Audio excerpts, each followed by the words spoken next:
Hello everyone, my name is Saul Preciado Garcia and I have lived here at Pine Mountain Club for over a year now. I moved last year in February 2019. So some of you guys know me, but some of you guys do not know me. So let me introduce myself to you. Okay, I'm an accountant. I have a master's in business and a master's in accounting and finance. And the reason why I'm making this video is to inform you guys about some discrepancies that I found, that I observed on Beth Blackman's presentation about next year's budget.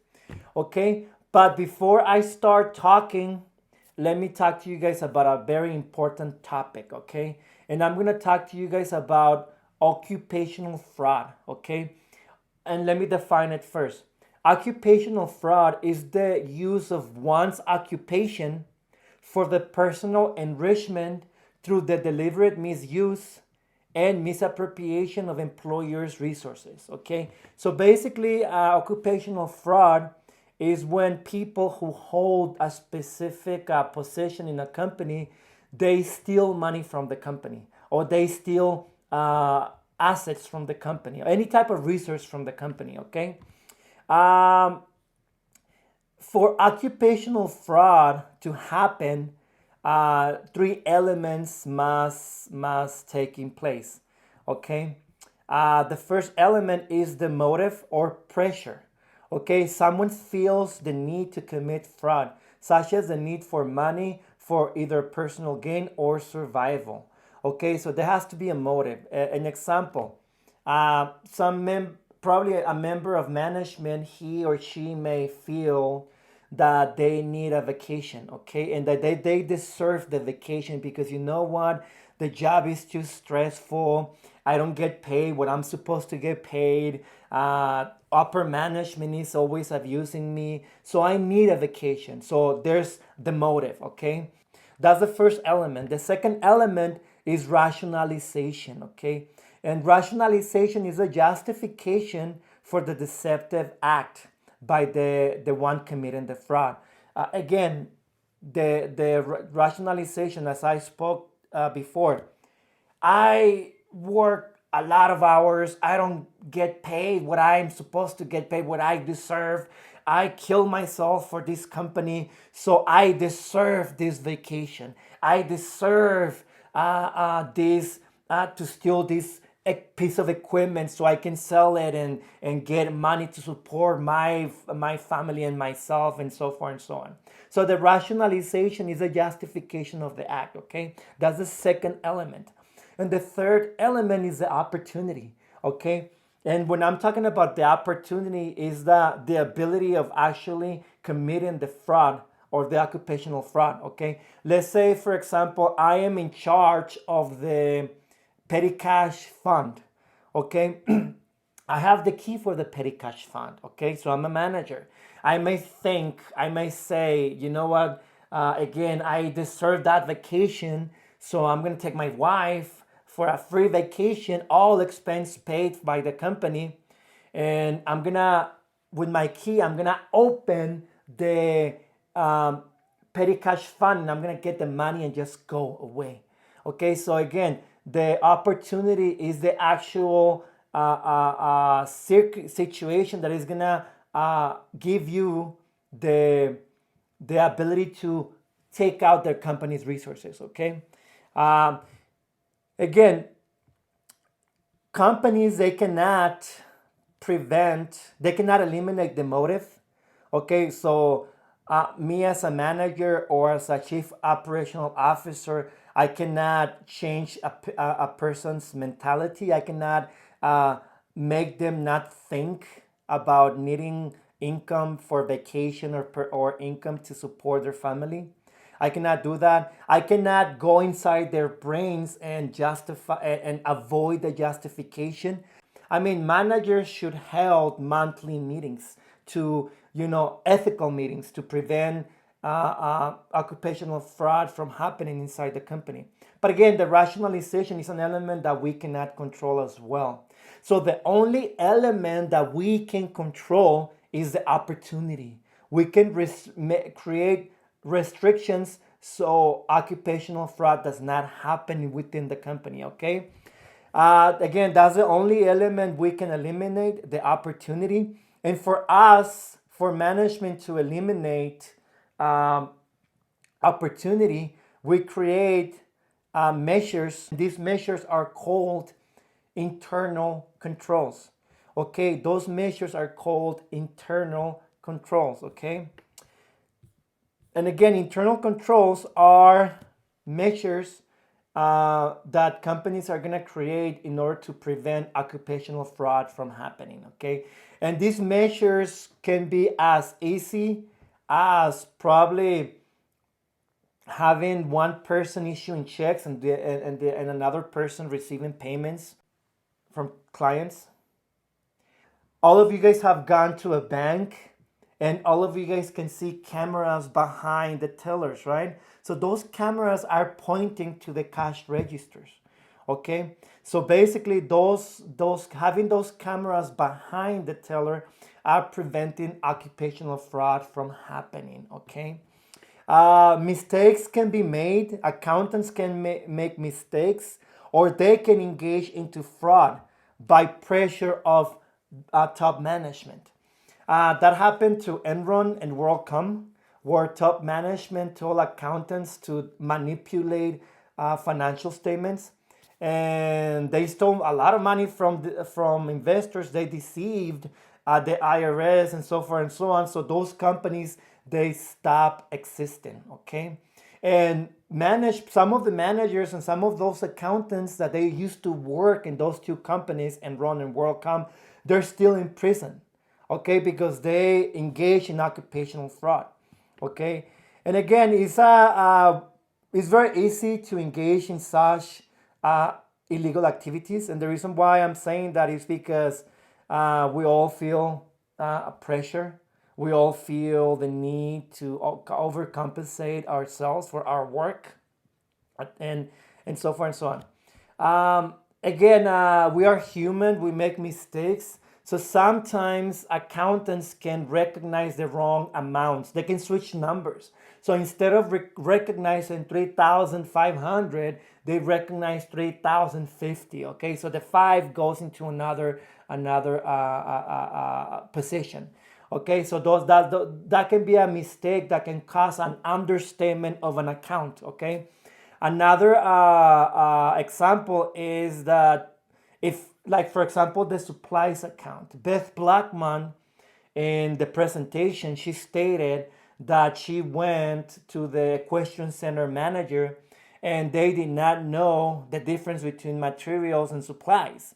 So instead of her researching or knowing what type of materials she was talking about, she just basically put that amount under the supplies account, which that could represent an overstating of that account, okay, of the supplies account, and an understatement of an expense that could have got into the income statement, okay? So those are mistakes that you as an accountant cannot commit, okay?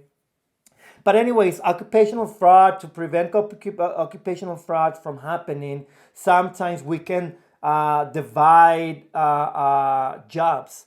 For example, something that I saw that the association is committing is that they have one manager for multiple manager positions, okay, management positions. So basically, they have Liz Venegas managing 2 departments, and they have Ron Nesbitt managing 2 departments, okay? So that leaves a way huge open door for occupational fraud from happening, okay? Again, I don't know what's the how the company, how the association hires the employees and how they give them their management positions, okay? I don't know what's going on, but again, this is occupational fraud, the ways that we can prevent occupational fraud from happening. So I requested some documentation from the association. They sent me 2 pieces of documents, the flow chart, okay, of the company, where it describes the name of the person and the title that they hold. And we're just talking about management wise. And they send me the detailed budget for 2020, 2021.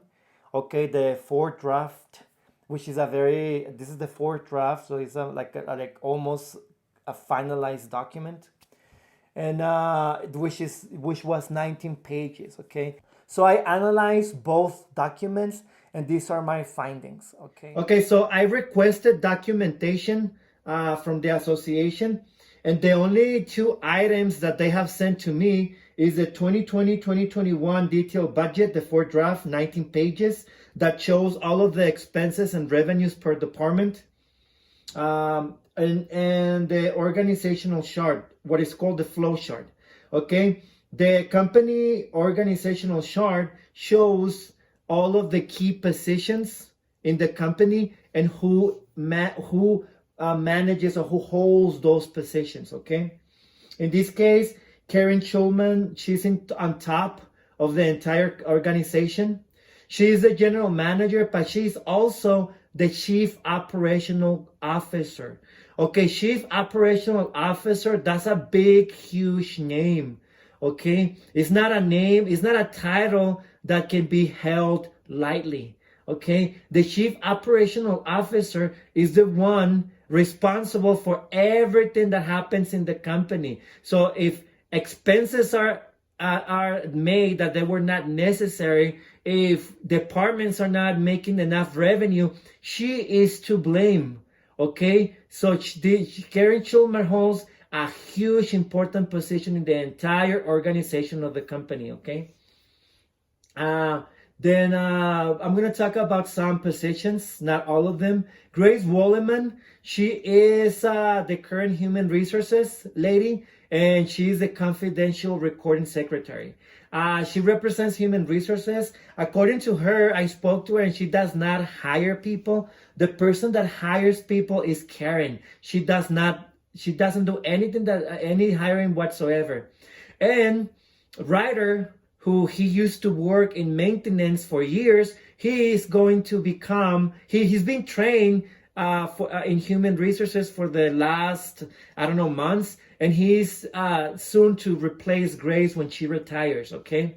So I just want you guys to realize that. I don't know why it was decided that Ryder should be the new HR person when he had years of experience in maintenance.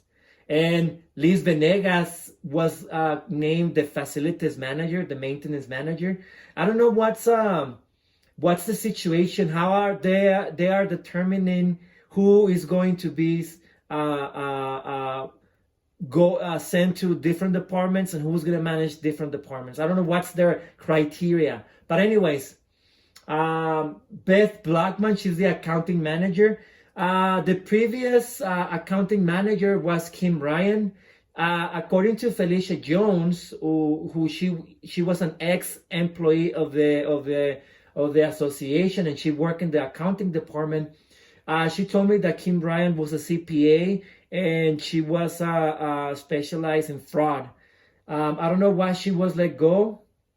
But according to what I have observed from Beth Blackman's presentation for the 2020-2021 budget, the presentation that her and Karen created for all of us to watch, she may not have the proper accounting knowledge to be called the accounting manager. Okay.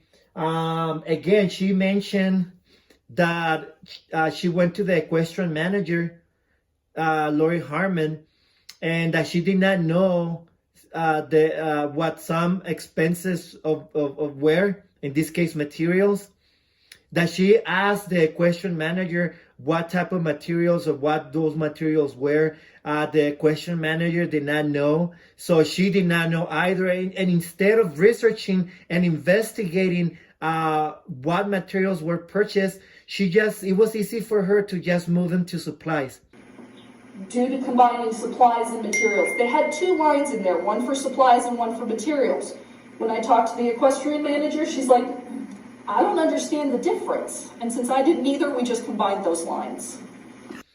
Which that could have caused an overstatement of the supplies account, okay? And an understatement of expense and the net income. That what Beth Blackman stated on that video is very illegal. Okay, it's violation of GAAP and accounting principles. You cannot just overstate accounts or understate, overstate or understate accounts. Okay, you cannot just do that. Only someone who is not proficient in accounting can do that. She also said, increasing their expenses, but I also increased their revenue, so I have to increase their cost of goods sold, so that kind of offsets each other. you need to provide an explanation as of why you're increasing the cost of goods sold. Because guess what? You can increase the sales without increasing the cost of goods sold. Okay, because prices can increase. So you need to explain, be more detailed in regards of explaining why are you increasing accounts or decreasing accounts. You cannot just throw a joke trying to be funny and show to the world and anybody that you're manipulating accounts. Okay, I wonder how those financial statements are being manipulated by you, either by mistake or on purpose, because you're being given orders from the top. Again, Beth Blackman, according to your presentation and me being an accountant, I think that I suspect that there's manipulation of financial statements. I'm going to be honest with you, from an accountant perspective, you need to be very careful when you provide this presentation to everyone, okay?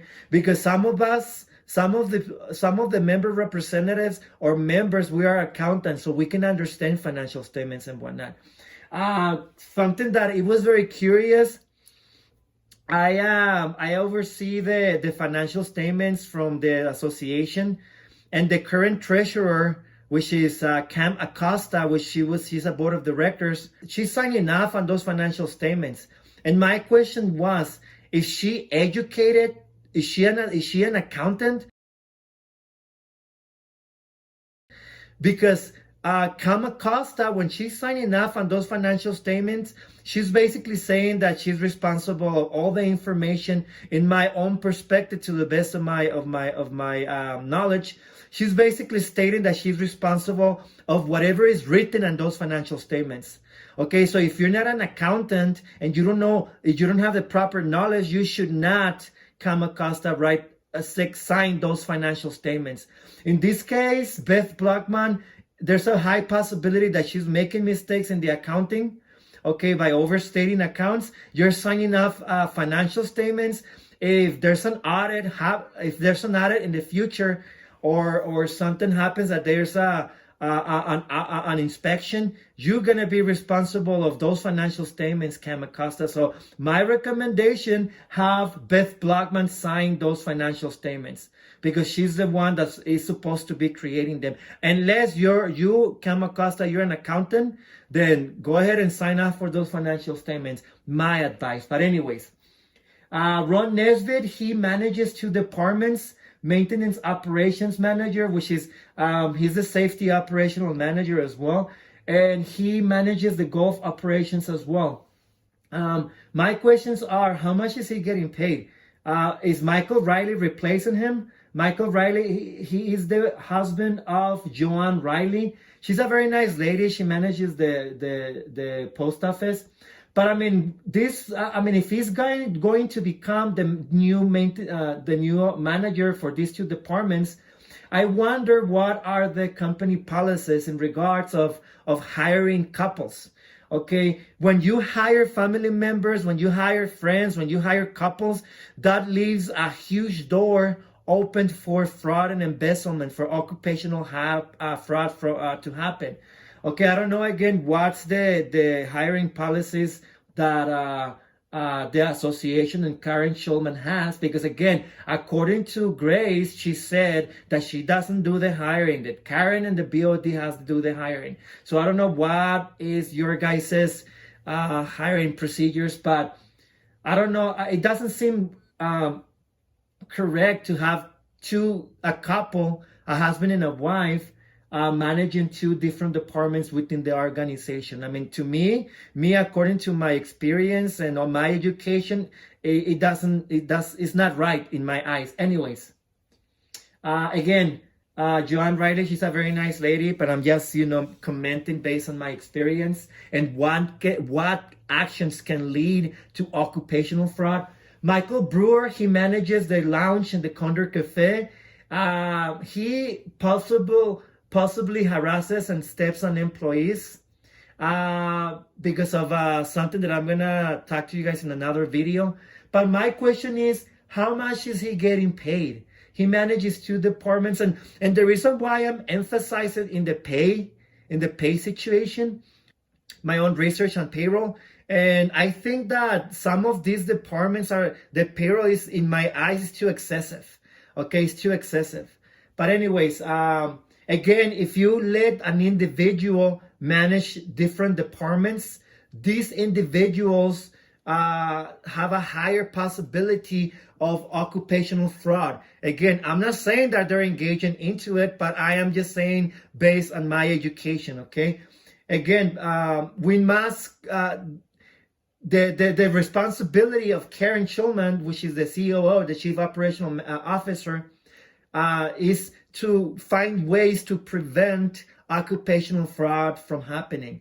Patrice Stimson, she's a patrol manager. How much is she getting paid? Again, the reason why I'm emphasizing a lot in payroll is because her department's payroll this fiscal year is I believe it's like around $400,000. I don't know how many employees the patrol department has, but $400,000 in my eyes may represent a little bit of an exaggerated amount. But anyways, moving on.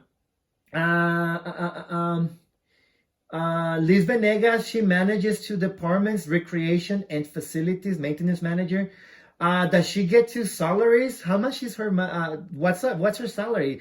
I'm questioning that fact.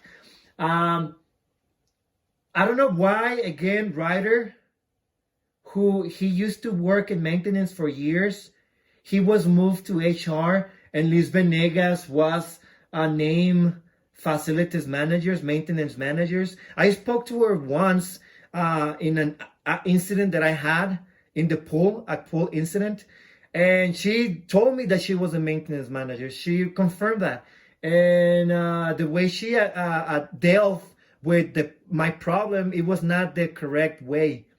I could easily tell that she was not maintenance manager material. Okay, she made multiple mistakes. Lori Harmon, she's the equestrian manager, and she's the wife of Tony Harmon. Okay, I'm wondering, why is it that we have an equestrian center, an equestrian area? Why do we have an equestrian manager? We could have saved the salary of Lori Harmon, which is, again, the wife of Tony Harmon. I don't know, the payroll of the equestrian center was, if I'm not mistaken, like around $180,000.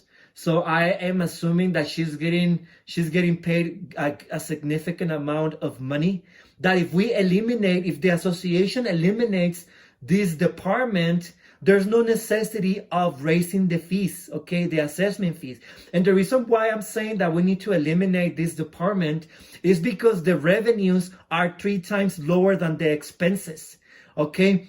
And again, the association can avoid raising assessment fees by eliminating unprofitable departments, and this is one of them. The other department that expenses are higher than the revenues, way higher than the revenues, is the recreational department. Why do we have that department open? I don't understand why these two departments are open if they're not producing enough profit. And then we have Joe Ladden, who's the environmental control officer. He's a nice guy. I like him a lot. But I mean, questions that I have about the organizational structure of the association are, what hiring policies that the association have, okay? And I'm talking about what's the base of their hiring, okay? If they hire based on nepotism and favoritism, if they hire based on who can they manipulate easier, because again, if you hire somebody that is uneducated, somebody that does not have the skills necessary to manage a department, If you hire somebody like that, it's very easy. It's easier to manipulate that person. I don't know. I mean, in my eyes, I don't know if Liz Venegas was obligated to become the facilities manager. She probably did not want it to be the maintenance manager, but she was forced to be the maintenance manager because, again, I don't know if she holds degrees, but I mean, I don't know if that was the base of her hiring to probably to manipulate her easy. I don't know. I mean, again, and I'm just making my opinions based on my education. I don't know if again, Ryder was sent to human resources because he was easier to be manipulated by Karen. I mean, and again, I don't know what's going on, but companies, they hire uneducated people so they can manipulate them easy. Again, did they hire based on nepotism and favoritism? Do they allow family members work within the organization? Like in this case, again, Joanne Riley and Michael Riley. Who is going to be a new general manager? That's my question. Are they going to have somebody uneducated to be a general manager again? Because again, I know that Karen Schulman and Grace are not educated because they told me themselves in a meeting. I had a meeting with them, and Karen Schulman asked me. She asked me, Saul, do you think that me and Grace are dumb just because we don't have a degree? Something amongst those words, and then that was a question that she asked me, and I said, no, Karen. I respond to her, do not put words in my mouth, but I see based on my observations and how these departments are being run and how we have unnecessary departments, I can see that education is needed for somebody to become the general manager or the chief operational officer, okay? For somebody to have this title, chief operational officer, that person must be educated, okay? If I were to be the chief operational officer of the association, I will not have family members working as managers. First of all, I will not hire based on nepotism and favoritism. I will hire based on education and skilled. I will not have one person managing two departments. I will get rid of departments that they're not very profitable. Okay. And again, I will make so many changes in the association that it will, in order to prevent occupational fraud. And again, I know that the lawyer of the association, Leonard Siegel, I'm pretty sure that you're going to be listening to this video. Based on my experience and my educational background, I can suspect that in the associations that there might be fraud happening, occupational fraud, based on the fact, again, that they have people in multiple management positions. They have the way they move people around without the knowledge and experience. The fact that the main person is not educated, she probably does not understand a financial statement. Nowadays, companies hire CEOs or COOs. They only hire accountants based on their experience and background, but they hire accountants because this person, the one on top, must understand whatever this person writes. And this person, instead of laughing in whatever this person says, this person should correct this person's mistakes. Okay, and again, Beth Blockman, you made some statements that me, an accountant that holds a master's degree in accounting and a master's degree in business, you made some statements that makes me think that you are not capacitated to occupy this position. Okay, I don't know. Again, whatever mistakes all these people do, they fall into this person's responsibilities. The chief operational officer. Ladies and gentlemen, members of Pine Mountain Club, direct and indirect payers of association fees. Okay, because if you live full time here in Pine Mountain Club and you're paying rent and you do not own a house, but you're paying rent, you are paying assessment fees indirectly because the rent increases when assessment fees increase. Okay, people that own Airbnbs, you guys are your renters, your short-term renters are paying assessment fees because assessment fees go up, then their day rates go up as well. So all of us that are here in Pine Mountain Club, we pay assessment fees, okay? But again, if we want an appropriate managed association, we must demand, not ask, demand to have educated people and experienced people in those positions. Now I'm going to talk about the 2020-2021 detailed budget, the fourth draft, the 19 pages that they sent me. Okay, so I didn't analyze this entire document completely. I haven't analyzed every single expense. However, I just analyzed the payroll amounts and the net income and net loss per department, okay? So I didn't base my opinions on any information that is 2018, 2019. I didn't base my opinion on a previous budget. Again, a budget does not represent actual amounts.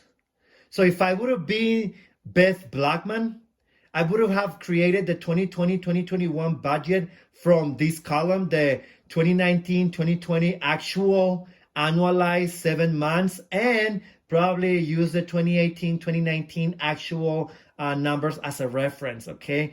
I would have never used a previous budget, the 2019-2020 budget, okay?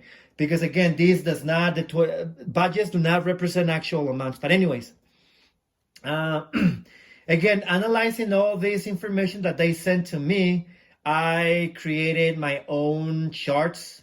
I basically analyze the payroll per department.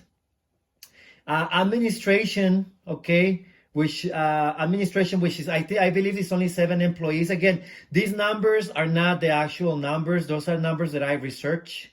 Okay, so hopefully, but they should be like accurate, very close numbers. But again, the 2019-2020 actual amounts, the payroll for administration was $376,000. Es más, I'm gonna go over here. Okay, so Liz Venegas, to make it short and simple, Liz Venegas, she manages 2 departments. She's a maintenance manager and she's a recreation and events manager.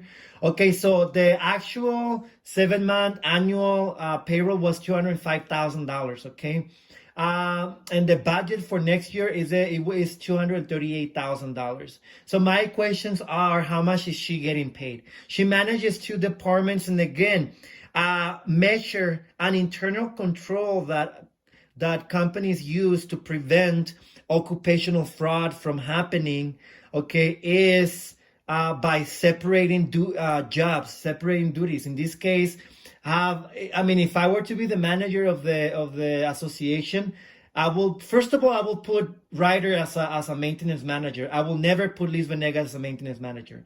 But I will have 2 people managing these 2 departments in order to avoid occupational fraud from happening, okay? Again, why is Ryder not given this position, the maintenance manager position? Why was he sent to HR?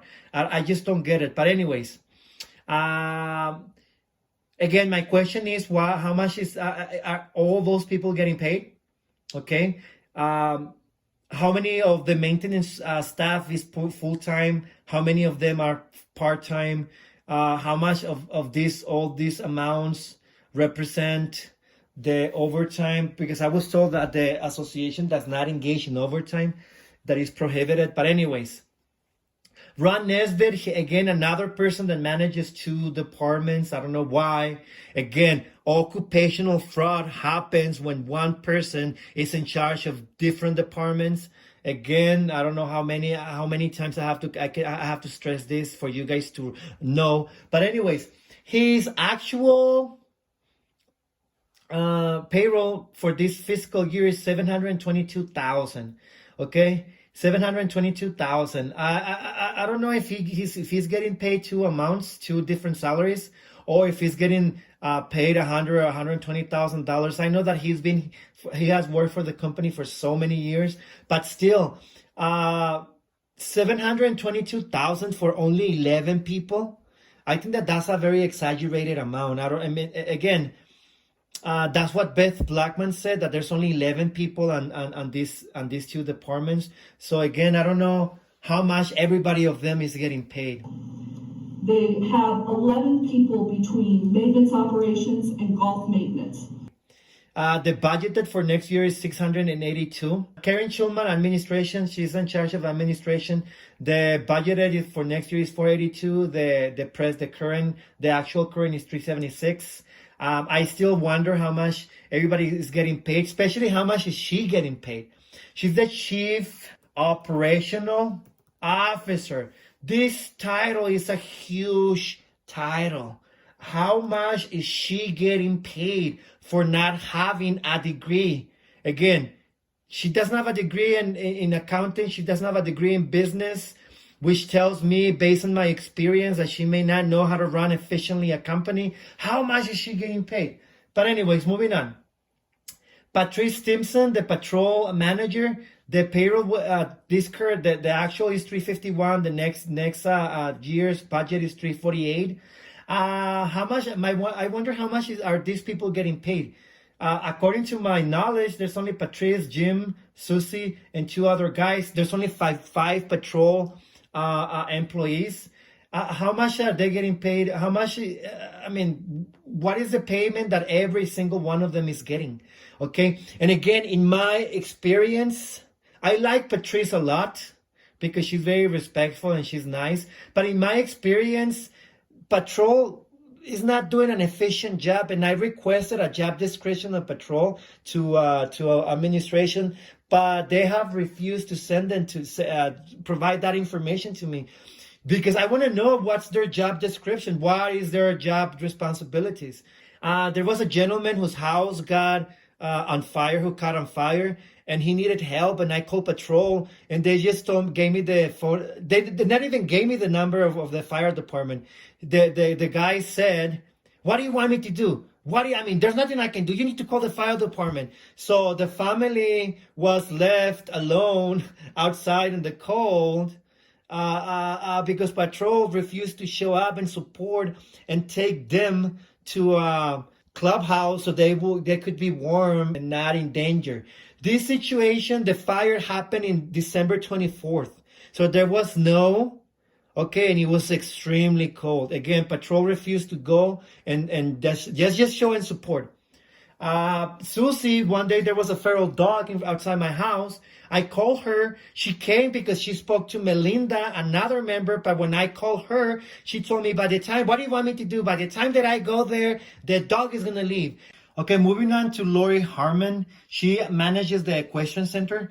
And my question is, why is it that we have an equestrian center? The revenues, the expenses are 3 times higher than the revenues. But again, that I'm going to show on the next tab of information that I have. But anyways, the payroll for this department is actually is $153,000. The budgeted for next year is $173,000. Why is it? I would like to know why is it that there was an increase, like $20,000 increase in the budget for next year. Is she gonna get paid more money? And by the way, she's the wife of Tony Harmon. To be honest with you, based on my experience and my knowledge, the board of directors, they're supposed to be volunteers. So I mean, if Tony Harmon has his wife working for the association, you know, and she's getting a very juicy amount of pay for being the manager of the equestrian center, how true is that fact that he's supposed to be working as a volunteer? But anyways, are all the expenses that she incurs, they're approved based on the fact that Tony Harmon is the husband of her? That's another question that I have. And again, the assessment fees are going to increase $41 this coming year. That multiply by 2,800 houses roughly. That's a total of $114,000 roughly. So by eliminating this position, there's no need to increase assessment fees. I'm just saying, okay? But again, the revenues are 3 times lower than the expenses. Why do we have this department open? Again, Cody Rose, she's the one who manages the pro shop. The payroll of this year is $88,000. Next year is $97,000. The pro shop right now is closed. I have a question. Why is it that we have to, there's a budget for next year if this department is closed? But anyways, I'm going to move on. Michael Brewer, he manages 2 departments. Okay, he manages the Condor Cafe and the lounge. The total payroll for both is $429,000. Okay, $429,000. So there's only 2 ladies that work on the lounge, that they are the ones that serve the drinks, according to my research and my knowledge. The Condor Cafe has only a couple of servers. Right now it's closed, so it doesn't have any servers. And the servers were getting paid $12 an hour, $12.50 if I'm not mistaken. And they were receiving a 25-cent increase every year. Okay, so how is it that this amount is extremely high? And again, this is almost $500,000, guys, ladies and gentlemen. I want you guys to realize that. It's almost $500,000. So my question is, how much money is he getting paid? And again, he steps on employees and harasses them, according to my research. And I'm going to talk about him in another video. But again, $428,000 of payroll. I mean, what is going on with this department? And again, one person managing 2 departments opens the door for occupational fraud, ladies and gentlemen. How much is he? And I'm gonna move on. I'm not even gonna talk about him, this guy anymore. John Riley, she's the post office supervisor or manager.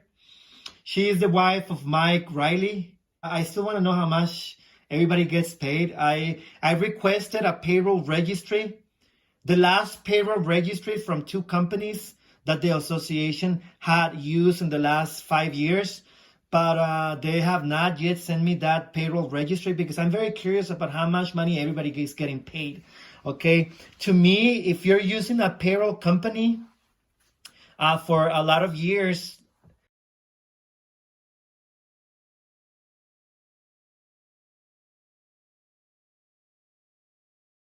all of a sudden, before some key management retires, all of a sudden you just change payroll companies.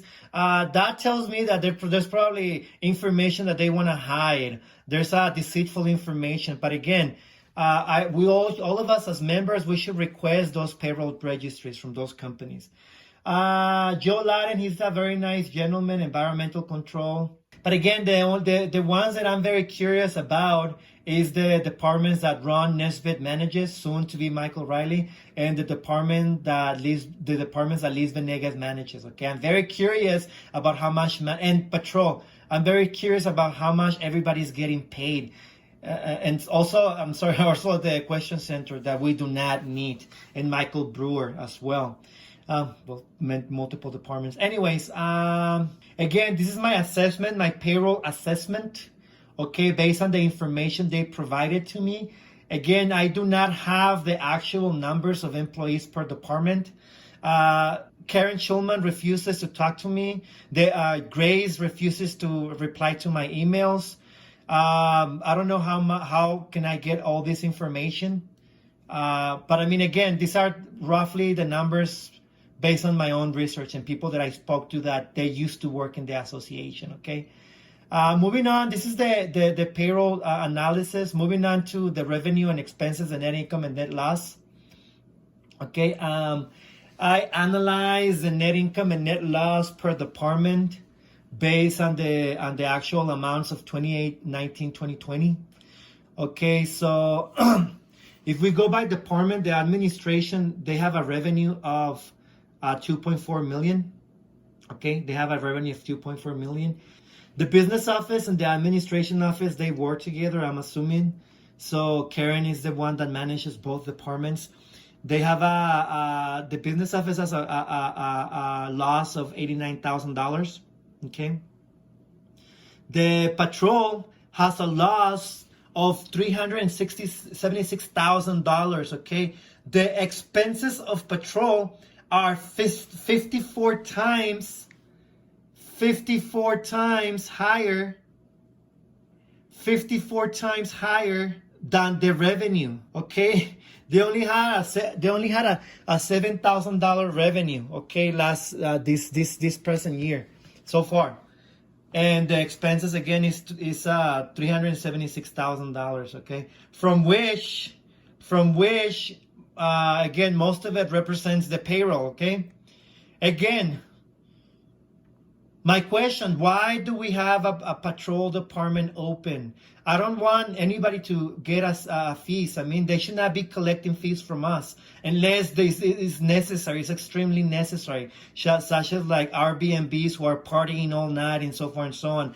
But I mean, I know instances where they have been called and they never show up. Okay, at night, my neighbor. They were complaining, and I was complaining as well because it was a Veterans Day. Some people that live on Sandalwood, they were partying all night until like 3 in the morning, and they were very loud. And patrol was called, and they never showed up. Moving on, club maintenance. The club maintenance, the expenses were $278,000. I mean, $278,000. Yeah, so that's basically we have a loss. There's no revenue in that department, which is understandable. But I mean, again, how a person that is not skilled or trained in that department may incur into a lot of expenses. Okay, unnecessary expenses. Again, Liz Venegas, I don't think that she's the right person to manage that department. And again, she may commit a lot of mistakes that are gonna cost a higher amounts of expense. But anyways, moving on. Maintenance operations. This department is run by Ron Nesbitt. The expenses was $932,000. Okay, so that we have a loss of almost $1 million. If we put together both departments that Ron Nesbitt manages, the golf maintenance and the maintenance operations, we're talking about over $1 million of expenses. Over $1 million of expenses. Ladies and gentlemen, members of the community, Ron Nesbitt has engaged into over $1 million of expenses. $1 million of expenses. Red flags, red flag. I am going to try to request a breakdown of expenses. I already requested a breakdown of expenses that he incurred, but and the association just gave me this. I don't know if they're gonna provide those documents to me, but anyways, I'm gonna wait for those documents to show up. Environmental control, Joe Landon. Okay, so environmental control, the expenses are $99,000, almost $100,000, and the revenue is $17,000. I know the environmental control. Joe Landon, he's the one who manages that and manages refuse. The Equestrian Center is a department that we do not need. The expenses are 3.2 times higher than the revenues. Members, people that are listening to me on this video, expenses are 3.2 times higher than the revenues. Okay, and that happened last year as well, 2018. This is the revenues, 57,000. These are the expenses. Most of this is basically most of the expenses represent the payroll. So why do we have this department open? That department can close and we don't have to pay more fees. Okay, just so you guys know.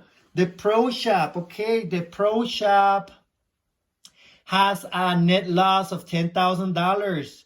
The pro shop has a net loss of $10,000. Again, a loss. Why do we have this open? But this department, the pro shop, is not as bad as the Equestrian Center. Okay, this department is not as bad as the Equestrian Center. Okay, if I were to be a manager, the chief operational officer, and I will excel in what I do and my knowledge and capabilities, I will find that, I will try to research why those departments are not functional, why they are incurring into a loss instead of revenue. If I were to be the board of an efficient board of directors, I will eliminate that department. But hey, guess what? Tony Harmon's wife is the manager of that department. How can we eliminate that department, right? Again, the job of the chief operational officer is to see what's up, what's going on. Moving on. Maintenance, golf maintenance is only an expense of $244,000. I don't see why. I don't play golf. A lot of members don't play golf. I don't see why we have that department opened, to be honest with you guys. All the golf section can be transformed into a very nice park for us to walk and enjoy our life in this beautiful environment. Instead, they have a golf department and it's engaging into a lot of expense. Okay, but anyways, moving on. Again, the Condor Cafe, the lounge first. The lounge, the revenues were 197, the expenses were 174, $22,549 worth of revenue. Okay, net income for that department. But as you guys can see, the Condor Cafe, again managed by Michael Brewer, the expenses are 1.2 times higher than the revenues, okay? 1.2 times higher than the revenues. So basically they have a net loss. If I subtract these two amounts, guess what? We still have a loss. Beth Blockman stated on her presentation that the Condor Cafe is doing great and is engaging into revenues. Condor Cafe, their revenue has improved massively over the last 2 years. She's lying. Based on these actual numbers that the association provided to me, they are lying. The association is not, the Condor Cafe is not generating revenues. Okay? I don't know. I mean, please, members, wake up. We can eliminate that department as well, the Condor Cafe. Recreationals and events managed by Liz Venegas. The revenue is $3,496. That's a laughable revenue. I'm sorry, but that's a very laughable revenue. If I were to be the chief operational officer, I would have questioned Liz Venegas hard and tell her how come these are the only revenues that we are incurring. And I will probably suggest some strategies to increase those revenues, or I will probably just eliminate that department. Again, the revenues, there's a net loss of $88,000, $89,000. So basically, we're talking about a 26.4 ratio of expenses higher than the revenue. Okay, so again, keeping this department is ridiculous. It's ridiculous. Okay, the swimming pool, the expenses are not big and significant, so I'm pretty sure they do reflect the 3 months or 4 months that they have it open. So I'm gonna move on. Refuse and recycling, that's a department that we must have. Okay, so I mean they are going to incur into a lot of expenses. Okay, but I mean I will still, if I were to be the manager, I will still try to increase the revenues, find ways to increase the revenues. The post office, again, 117. The revenue is $76,500. The expenses are $117,000. I'll say that this department is the expenses. They do reflect the department itself. However, I mean, what can I do as a chief operational officer to increase those revenues? What can I do? Again, the job of a chief operational officer is to make sure that all of the departments are as profitable as possible. Then why is it that we have them in the first place? Moving on. The projects, I don't know, to be honest with you, there's 2 projects going on that they're talking about. They wanna build a new pool. I don't know why they want to build a new pool. I never go to the pool, but I think that they should just repair this pool, because to be honest with you, the only people that are going to benefit from that pool is Airbnbers, short-term rentals, not members. A lot of people, they don't go to the pool. So to me, spending money on a new pool that they're not even probably gonna maintain properly. Okay, they're not gonna maintain properly, and they're not even gonna chemicalize. I'm gonna say chemicalize, right? Properly. What's the point of having a new pool? And also, they want to build new offices. Why is it that they want to build new offices? Why is it that they want to engage in such expensive projects? I don't see I don't see the purpose of those two projects. But anyways, members, wake up. Let's do something about it. If I eliminate the following departments, okay, patrol, campground, question center, condo cafe, recreational events, and swimming pool. If I were to be, and again, the swimming pool, to be honest with you guys, I have a very awful, horrible experience with the swimming pool this year. It was not well maintained because obviously it was leaking. They were not pouring the right chemicals. I swam at the pool and my skin started itching and and I have a very bad stomach ache because they were not according to some information that I researched on, that I was, some ex-employees of the association told me that nobody was trained to certified to clean the pool. And to be honest with you, that was reflected on my experience when I swam in the pool. But anyways, that's a completely different enchilada. But if we eliminate those departments, I will have a assessment fee decrease of $320. Okay, so the new assessment assessment for 2021 could have been 1,284. Okay, instead of 1,641. Okay. So there's ways to decrease assessment fees, okay, by eliminating unproductive departments, okay, unproductive departments. So assessment fees can go down, but if I would have decided to keep patrol, to keep the lounge, to keep the swimming pool, okay, then and eliminate the campgrounds, the question center, the condo cafe, and the recreation and events, I could have probably decreased the assessment fees by $238, okay? But anyways, as you guys can see, there's ways to decrease assessment fees, okay? Assessment fees do not have to go up, okay? Assessment fees do not have to go up. We do not need an equestrian center, okay? We do not need Recs and Recreation Department, okay? So I don't know why this board of directors or this chief operational officer, they haven't found ways to decrease the assessment fees. Why do we still have to have those unproductive departments? So I will suggest, as a member representative and as a full-time resident here in Pine Mountain Club, I will suggest that all of us, by vote, we should vote in if we should keep those departments. Okay, so as you guys can see, I believe that based on what I observed and the way that they hire people and the way that this company lacks of internal controls, okay, I can assume, or I have suspicion, high suspicion of occupational fraud. Okay, I have high suspicion of occupational fraud.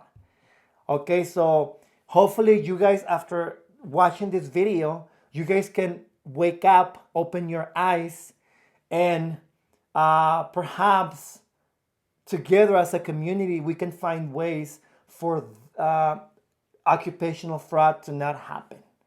Okay, again, I'm not saying that these people are engaging into they're stealing from the company, but based on what I have seen and based on the documents that I have gotten over these months, I will assume that this is what's going on.